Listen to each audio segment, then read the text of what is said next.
Three को number line पे कैसे रिप्रेजेंट करें। रूट थ्री एक इरेशनल नंबर है, तो रेशनल नंबर और जो नेचुरल नंबर है उसको तो हमको ऑटोमेटिक पता चल जाता है। जैसे एक एक नंबर लाइन हम ड्रॉ किए हैं जिसमें सेंटर जीरो है और पॉजिटिव साइड में पॉजिटिव इंटीजर, नेगेटिव साइड में नेगेटिव इंटीजर है। तो इस पे जो नेचुरल नंबर 1 2 3 4 है ये सब तो पता चल जाता है कि कहाँ पे होगा। एक स्केल से ड्रॉ करेंगे तो इक्वल इक्वल डिस्टेंस पे आएगा सब।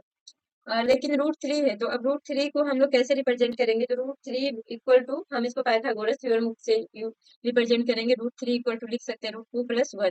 अब पाइथागोरस थ्योरम क्या होता है, H square equal to L square plus B square. तो H equal to root under L square plus B square होता है। तो अब इसी थ्योरम का यूज करेंगे, तो एच को हम एल को टू को हम रूट टू का स्क्वायर लिख सकते हैं प्लस में वन का स्क्वायर। अब देखो तो ये वैल्यू अगर हमको मालूम चल जाएगा, रूट टू और वन मालूम चल जाएगा, तो वन तो हमको इस नंबर लाइन पे पता है कि वन कहाँ है।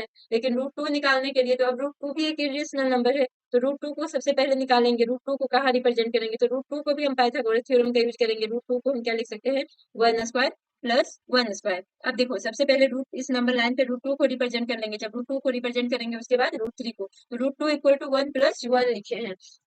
तो वन वन यूनिट डिस्टेंस ले लेते हैं यहाँ से यहाँ तक। अब इसके जस्ट परपेंडिकुलर हम क्या, Pythagoras theorem right angle triangle होता है, तो इसके परपेंडिकुलर हम वन और ले लेते हैं।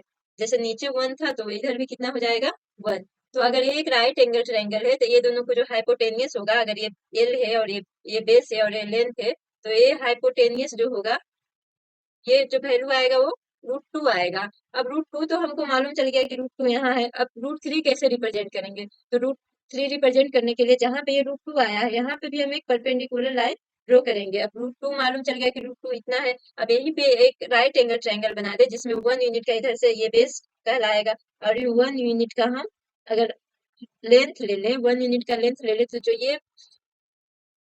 जो इसका हाइपोटेनियस होगा इस राइट एंगल ट्रायंगल का, ये जो राइट एंगल ट्रायंगल बना है इसका हाइपोटेनियस जो होगा, ये ये स्केल से बनाने पे सही बनेगा, स्केल और कंपास का यूज करके बनाने पे ऐसे तो तिरछा थोड़ा बन रहा है। तो ये जो वैल्यू होगा ये रूट थ्री होगा। अब देखो तो ये वैल्यू कहाँ पे लाई कर रहा है, रूट थ्री ये परपेंडिकुलर लाइन पे लाई कर रहा है। अब इसको क्या हम करेंगे, इसको नंबर लाइन पे, मतलब जो नंबर लाइन हम ड्रॉ किए हैं इस पे रिप्रेजेंट करना है। तो नंबर लाइन पे कैसे लाएंगे, नंबर लाइन पे लाने के लिए सबसे पहले एक सर्कल सर्कल को देखते हैं कि अगर एक सर्कल ड्रॉ करते हैं तो इसमें से रेडियस, अगर कोई भी रेडियस होता है तो सारा रेडियस क्या होता है, इक्वल होता है। अगर एक आर्क भी ड्रॉ करते हैं इस तरह से, तो ये वाला अगर आर होता है तो नीचे वाला भी रेडियस होता है। तो अब देखो तो यहाँ पे एक कंपास रखेंगे और कंपास पेंसिल का यूज करते हुए हम इसका नाम दे देते हैं ए, और यहाँ पे बी।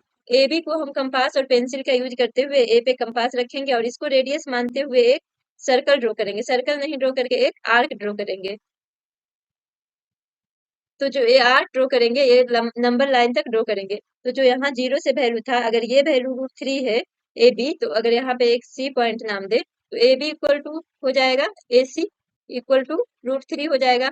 क्यों, क्योंकि ये दोनों एक सर्कल बना रहा है, सर्कल एक आर्क बना रहा है, तो आर्क में रेडियस जो होता है इक्वल होता है। तो जो सी पॉइंट देगा यहाँ पे, मान लो ये सी पॉइंट है और यहाँ पे से ये, तो ये वाला जो जीरो से ए से डिस्टेंस होगा वो रूट थ्री देगा। तो इस तरह से कोई भी इरेशनल नंबर को हम लोग नंबर लाइन पे रिप्रेजेंट कर सकते हैं, बस उसमें पाइथागोरस थ्योरम का यूज करना है।